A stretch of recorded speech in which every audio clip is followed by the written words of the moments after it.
Let's begin with a little warm-up exercise.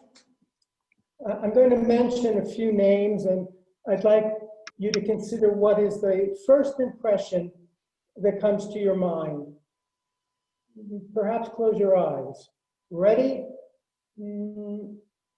Tennyson, Wordsworth, Carroll. If I could survey your responses, I'd expect I'd report many of you thought poet or thought of a poem by Carroll's Victorian contemporaries. But I suspect, and the point of this simplistic exercise is that none of you thought poet first for Carroll.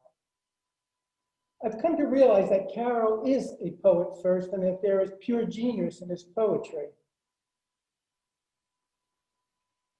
In the pantheon of literary men and women, we do not shout poet enough next to his name, but are content to call him author of Alice's Adventures in Wonderland, a masterpiece with many poems in it, but ironically, none of his transcendentally great poems.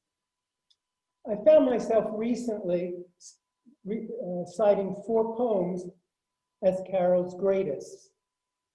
I had not thought about that before, but what came out of my mouth is true, especially if I repeat it 3 times. Jabberwocky will not surprise anybody. The hunting of the Snark should not surprise anyone. The gardener's song gets lost in the Sylvia and Bruno dismissals.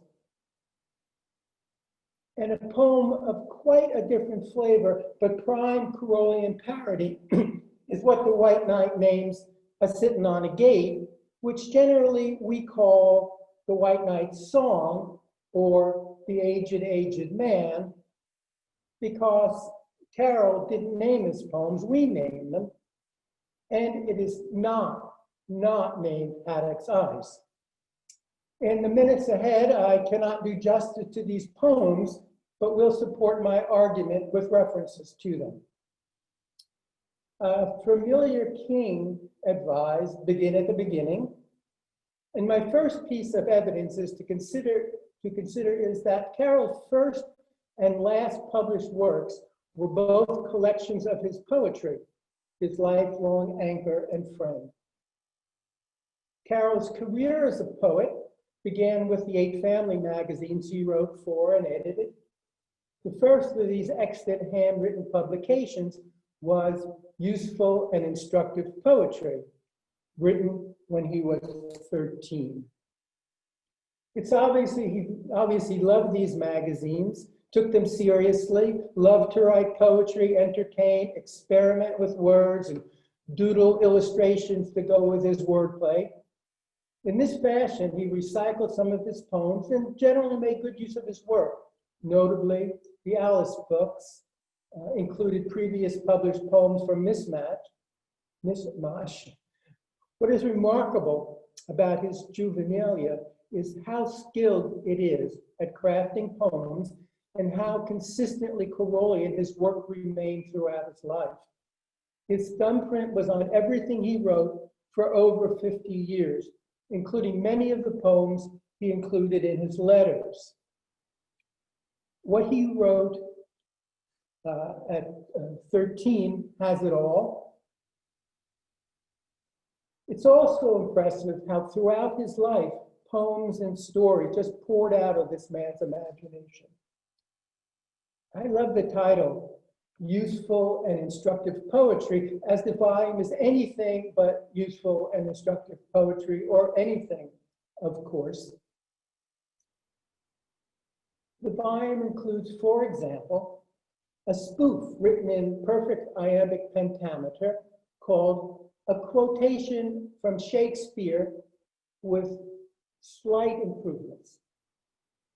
In it, he reimagined a scene from Henry IV, Part 2, and into the prince's "Why doth the crown lie there upon his pillow" soliloquy, introduces none other than the sleeping king himself for hilarious conversation often touching upon the meaning of words. It is the early example of Carroll practicing both a kind of double talk comic entertainment as well as parody. In many of these other extant examples of Carroll's poetry in useful and instructive poetry, he overtly introduces a moral. Except, of course, it's hardly a practical moral, but instead Carroll's dismissing and making fun of moralizing, foreshadowing his famous practice analysis adventures. Here is but one example of his earliest poems and precocious talent, his poem, Brother and Sister. Sister, go to bed, go and rest your weary head, thus the prudent brother said. Do you want a battered hide or scratches to your face applied? Thus the sister calm replied. Sister, do not rouse my wrath. I'd make you into a mutton broth as easily as kill a moth. The sister raised her beaming eye and looked on him indignantly and sternly answered, only try. Off to cook he quickly ran. There, cook, pray lend a frying pan to me as quickly as you can. And wherefore should I give it to you? The reason, cook, is plain to view. I wish to make an Irish stew. What meat is in that stew to go? My sister it be, the contents. Oh, will you lend the pan, cook? No. Moral, never stew your sister.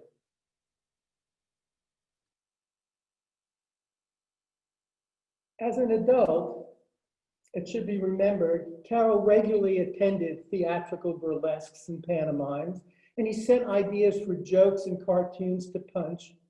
And here, earlier as a boy, we see him editing a series of illustrated family magazines that were imitations of the popular comic weeklies and monthlies. Here we see his use of parody poems, grotesque characterizations, dialect, puns, and other wordplay everywhere evident in these publications, and were what Carroll most excelled at in his later prose and poetry. Even his serious poems, now dated pieces, we can still find a highly skilled poetic technician, attuned to the prosody and magic of words. Also in his serious poems, Carroll returned often to childhood innocence, transcendence, youth as an ideal, love and salvation of sorts in a world where death and dying are constant anxieties. Two of his favorite and most personally revealing poems are Solitude and Stolen Waters. He included both in his collection Three Sunsets and Other Poems, which he was preparing at the time of his death and was published in 1898. Solitude, written when he was 21, is also of historic importance, as it is the poem that appeared in the train in 1856, bearing for the first time the newly chosen nom de plume, Lewis Carroll. So, his entire publishing career, from those poems first published for his family, to his first poems in magazines and bearing the name Lewis Carroll, to what we could say is his last published work, a collection of some of his earlier poems as Three Sunsets, he lived the life of a poet. It was a central element in his life, and as my title proclaims, he was a poet first. The fact that his serious poems are sentimental, melancholy, well-crafted, but undistinguished and forgettable detracts from the recognition that he was a persistent poet whose greatest poems are all comic or humorous masterpieces. Somehow, the arbitrators of great poetry count philosophy and revealed universal truths as the stuff of great poets, rather than smiles and laughter, except if your names are Shakespeare or Browning, who dabbled in both the ridiculous and sublime. Alas, Carroll, as one of the greatest comic poets in history, has seemingly not been sufficiently proclaimed a great poet. until now, of course. Seriously, we don't stop enough to look at his poetry as poetry. Certainly, his originality shouts greatness. Another reason for his not being recognized as a great poet first might be because his poetry was not as influential within the world of poetry as his prose was in the world of children's literature or even modern literature. Okay, Jabberwocky. Two of Carroll's greatest poems appear in Through the Looking Glass, Jabberwocky and The Aged Man. Only a strident contrarian would object to Jabberwocky being called the greatest nonsense poem in English, or perhaps in any language. It's certainly the most famous and most quoted nonsense poem, and easily Carroll's best-known poem.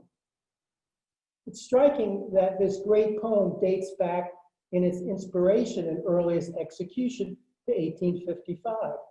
Jabberwocky's famous and brilliant opening nonsense stanza was fully formed when Carroll was 23.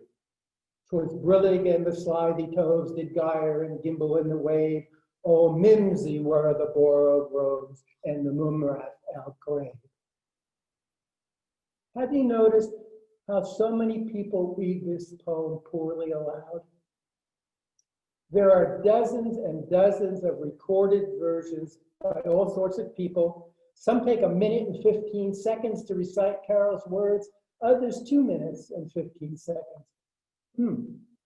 I thought we could celebrate Carroll's genius in 1 minute and 50 seconds with what I think is a good reading of the poem.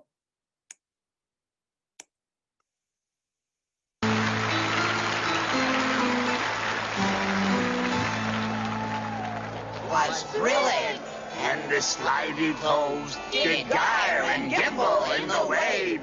all mimsy were the borogoves, and the mum rats outgrave. Beware the Jabberwock, my son, the jaws that bite, the claws that catch. Beware the jumped-up bird, and shun the frumiest bend or snatch. He took his vorpal sword in hand, long time the manxome foe he sought. So rested he by the tum-tum tree, and stood a while and thought.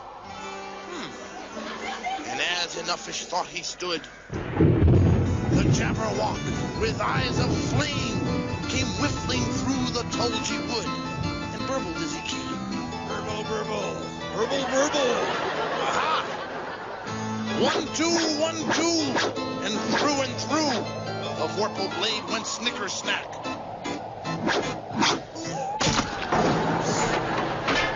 Left it dead, and with its head, he went galumphing back.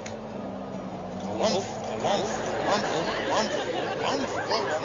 Ah, and hast thou slain the Jabberwock? Come to my arms, my beamish boy. Oh, frabjous day, Kaloo-Kalay. He chortled in his joy. "'Twas brillig, and the slithy toves did gyre and gimble in the wave. All mimsy were the borogoves, and the mum rats outgrave."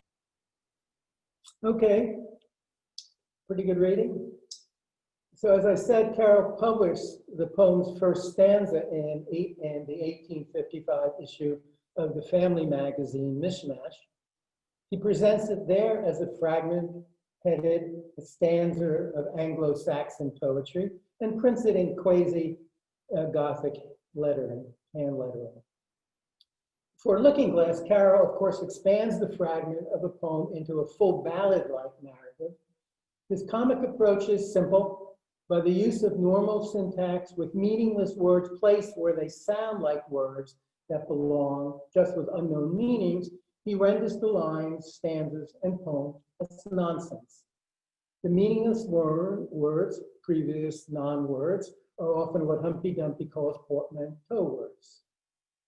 The second stanza continues the Anglo-Saxon linguistic gestures and a narrative in a heroic fashion is built out, evocative of Beowulf and loosely but atmospherically belonging to a family of mock heroic chivalric poems written by Carroll. Nonsense adjectives attached to common words drive us toward meaning and resolution. Vorpal sword, tulgey wood, and some nonsense verbs, columphing and shorthook that press us along. And 1, 2, 1, 2, and through the vorpal blade went snicker snack.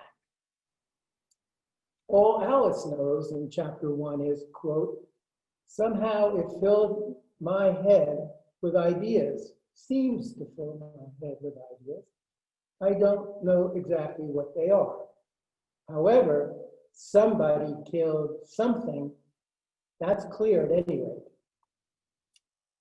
I love her reaction on two fronts. First, isn't her phrase, it fills my head with ideas, a fine component of a definition of poetry, which often fills our head with ideas that take some time to know what they are. So in the pantheon of literary critics, somewhere below Aristotle, Alice has a place. Plus, she recognizes that there is an underlying logic to the progression in the poem. Somebody killed something, to cite her technical explication. The serious point is not recognized sufficiently is Jabberwocky, the world's most famous nonsense poem, isn't the pure expression of nonsense. There is an underlying sense to it. Distinct from Alice's take on the poem, we also know Jabberwocky is a great work of poetry, from its effective use of alliteration and onomatopoeia, its humor, its ability to engage the reader, its evocation of the nature of meaning and semantics, and its game-like playfulness. Jabberwocky's closest companion piece in Carroll's canon certainly is The Humming of the Snark. This 1876 poem, rich in surface humor, of course, features a weird and zany crew who sail off on their hunt with a map, quote, that's a perfect and absolute blank. There's much of the Alice's in it, though even with a darker humor embedded below the surface. Dreams, death, probings into the nature of being, reminders of the inescapability of time, and a quest motif figure in all three works.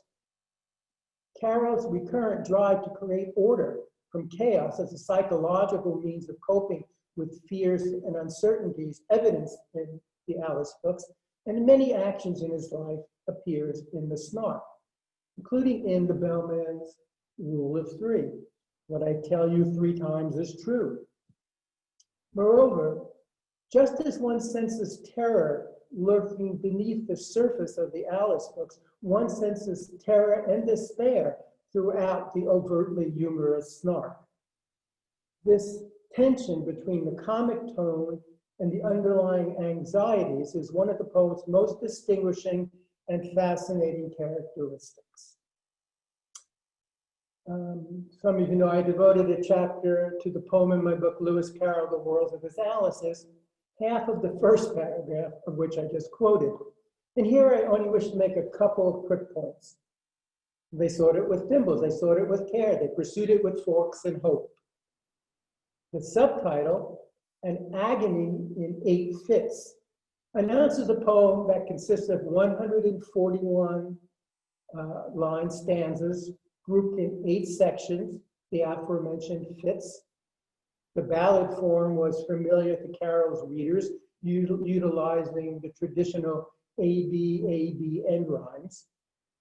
His anapaestic verse, with more accents in lines 1 and 3 than in 2 and 4, is complex and illustrates the perfection of his versification.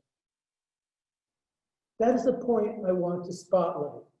Try scanning the poem. The easily flowing verse is the work of a master craftsman, distinguishingly so. In some ways, the Snark is just an extended exercise in how a practiced Victorian writer entertains his contemporaries. Whether the humor in Carroll's writing is the result of a spontaneous or willed activity, it can be viewed as a means for Carroll to control his world. Humor was a means for him to order his experience. In his life and art, Carroll continually sought refuge from life's exigencies through order and reason. This is evidenced in both his books and his personal habits. Witness Carroll's playful battle with his unconscious in the preface he wrote for the Snark. Then he's unable to comprehend the nonsense. Then the bowsprit got mixed with the rudder sometimes. He invents a ludicrous explanation, and doing so asserts control. The quest for control through order is even evidenced in the structural integrity of his literary works. The Snark, tightly organized in poetic ballad form, an agony with 10 characters with names all starting with B, in the prosody of his poems, in the logic of his dialogues, his puns, his narrative structures. The hunting of the Snark is, as Michael Holquist has justly pointed out, quote, best exemplifies what his career and all his books sought to do, achieve pure order. However, it is not the most nonsensical nonsense that Carroll created. Remember Carroll recounting in the preface to the facsimile publication of Alice's Adventures Underground in 1886 the following story.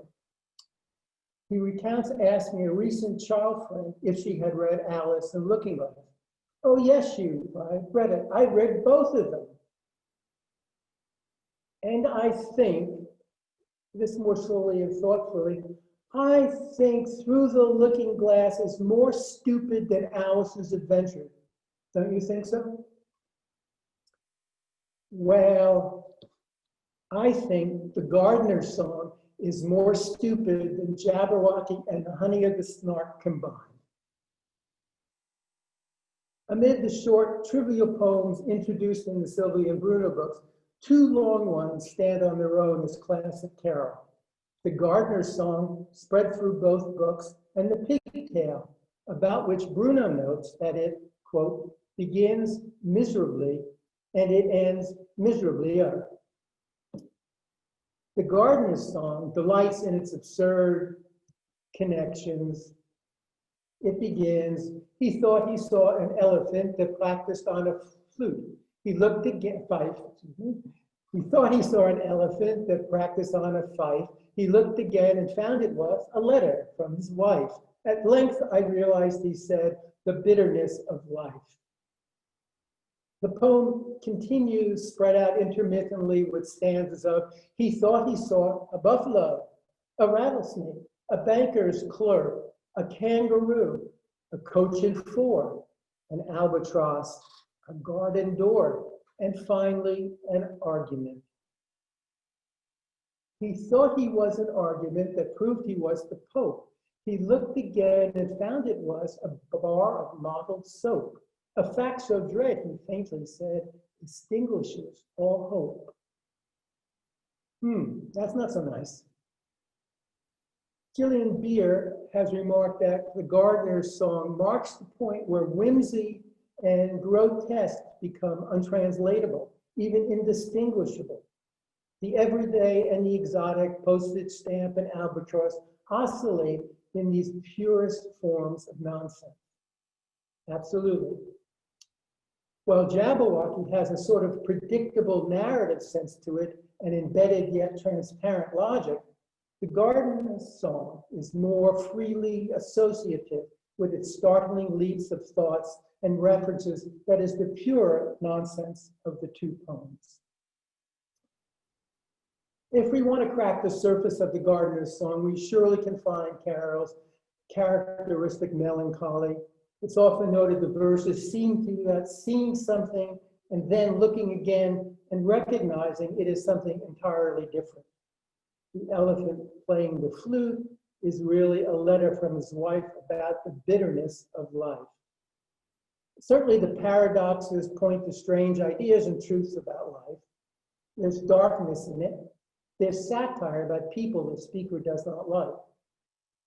The stanzas may seem to fill our head with ideas, but that's not the point. Of all Carroll's poems, this one, with its ludicrous associations, its nonsense, is not about meaning, but is pure entertainment and comic relief. While the Gardener's Song is not parody, save for perhaps its echoes of popular form of meter, the White Knight's Song is parody, a literary style and technique Carroll demonstrated his preeminence at again and again, especially in the Alice books. The esteemed literary critic and renowned student of poetry, Harold Bloom, describes the White Knight's Ballad as Carroll's best poem ever, a superb and loving parody of Wordsworth's great crisis poem, Resolution and Independence. Carroll, the mathematician, was exceedingly well read in literature, especially poetry, which obviously was one of the pillars of his success as a parodist. He took Wordsworth's poem, parodied it in a 9-stanza poem with 8 lines per stanza titled Upon the Lonely Moor. He published it in The Train in 1856. Again, verse of the young poet becoming the kernel of a masterpiece of the mature artist. The White Knight introduces his song in a comic sketch based once again on wordplay and the ambiguity of language and meaning, the oddness and arbitrariness of names. Finally, the knight says, the song really is a sitting on a gate, and the tune's my own invention. Alice recognizes that the tune isn't his own invention, but resembles a popular ballad from the early 1800s. The parody of Wordsworth's Resolution and Independence is not, however, of the Twinkle, Twinkle, Little Bat variety, adapting its source of structure, sound, and rhythm, but of the plot and theme of Wordsworth's great poem, in which he, Wordsworth, knows. Quote, we poets in our youth begin in gladness, but there have come in the end despondency and madness. In the poem, Wordsworth's speaker recollects in tranquility an encounter with an old leech gatherer who labors away and accepts his hardship with resolution and acceptance, and famously does not concentrate or listen to what the leech gatherer is saying. In the end, the poet takes away from the encounter the strength upon reflection to assuage his dejection and eyes the leech gatherer as sent, quote, to give me human strength by apt admonishment. Through a kind of stoicism, the poet's self is healed by empathizing with the suffering of another. Carroll's Looking Glass parody begins, I tell thee everything I can. Oh, wait, let's let John Gielgud read that poem to us. I'll tell thee everything I can. There's little to relate. I saw an aged man a-sitting on a gate. Who are you, aged man? I said, and how is it you live? And his answer trickled through my head like water through a sieve. He said, I look for butterflies that sleep among the wheat. I make them into mutton pies and sell them in the street. I sell them unto men, he said, who sail on stormy seas. And that's the way I get my bread, a trifle, if you please. Oh, that's enough of Gielgud.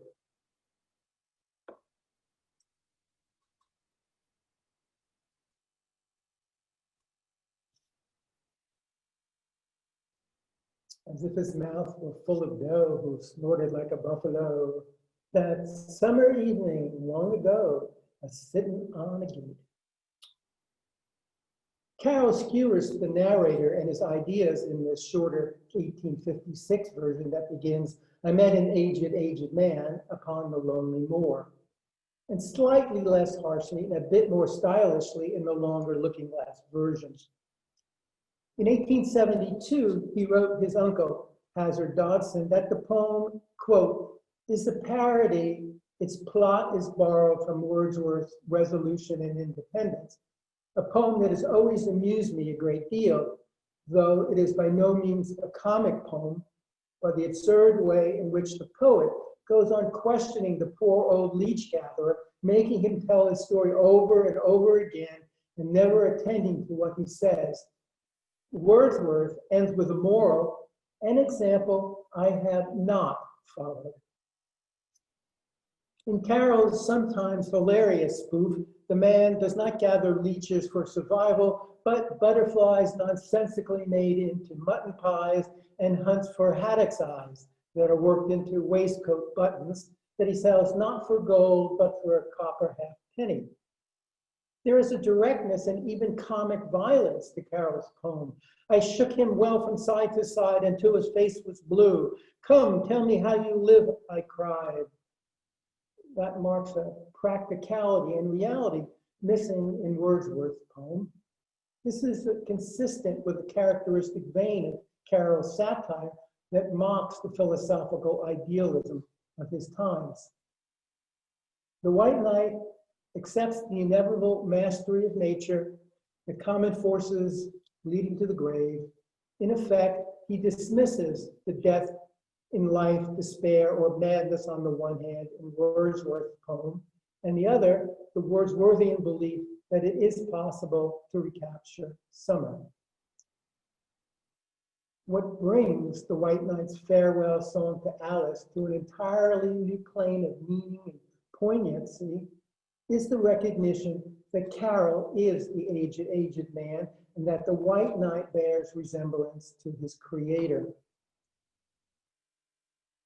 Thus, the poem may be taken as Carroll's symbolic farewell to the real Alice of his dreams as she goes on to maturity.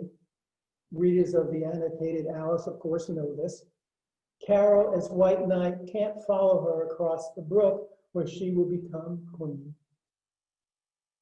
The knight, prone to falling off his mount, is often upside down and is described as having shaggy hair and mild eyes, akin to Carroll's own longish hair and blue-gray eyes. He, like Carroll, is a passionate inventor.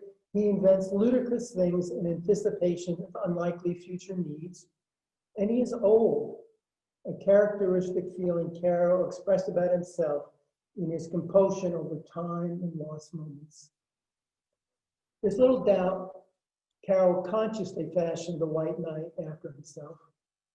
In 1888, in his humorous handwritten account of Isa's visit to Oxford, he marks himself the aged man, abbreviated as A period, M period throughout, a belated expression of his identification as the White Knight's aged man. It is in Looking Glass, with its theme of youth and age, seen in nearly all the episodes and encounters, and Alice, who recognizes in chapter 6 that one can't help growing older, that real life Alice Little and Reverend Charles Lutwidge Dodson lived, in sharp contrast to the earlier book. Thus, when the White Knight sings his melancholy song, we have Carroll bidding farewell to his dream child. You've only a few yards to go, the White Knight says after concluding the ballad. Down the hill and over the little brook, and you'll be a queen. But you'll stay and see me off first, he added as Alice turned with an eager eye in the direction to which she pointed. I shan't be long. You'll wait and wave your handkerchief when I get to that turn in the road. I think it'll encourage me, you see. Of course I'll wait, said Alice. And thank you very much for coming so far and for the song. I like it very much. I hope so, the knight said doubtfully. But you didn't cry so much as I thought you would. The white knight characteristically falls off his horse a few times before reaching the turn in the road, and then she waved her handkerchief to him and waited till he was out of sight. Much can be said of this moment of parting of an old man and his young love. The knight is sad, thinks Alice is too, but in reality, she's actually eager to move ahead and not look back. The old man, the melancholy tone and nostalgia from the song runs through this parting. The old man cannot follow or aid Alice forever, cannot cross the brook, but must leave her to her own future maturity, as Carroll does Alice Little. Writing to Mrs. F.W. Richards in 1881, Carroll remarks upon her daughter, Marion. It's very sweet to me to be loved by her as children love. Through the experience of many years have taught me that there are a few things in the world as effervescent as a child's love. 9/10 of the children whose love once seemed as warm as hers are now merely on the terms of everyday acquaintance. Certainly, this is a lesson he learned most painfully upon his parting with Alice Little and recollected in Looking Glass. It surely is a poem and an episode that resonates with universal themes of love, desire, the power of unrecoverable moments, and unrequited love. I'm going to say it again. It surely is a poem and an episode that resonates with universal themes of love, desire, the power of unrecoverable moments, and unrequited love. Thank you for your attention.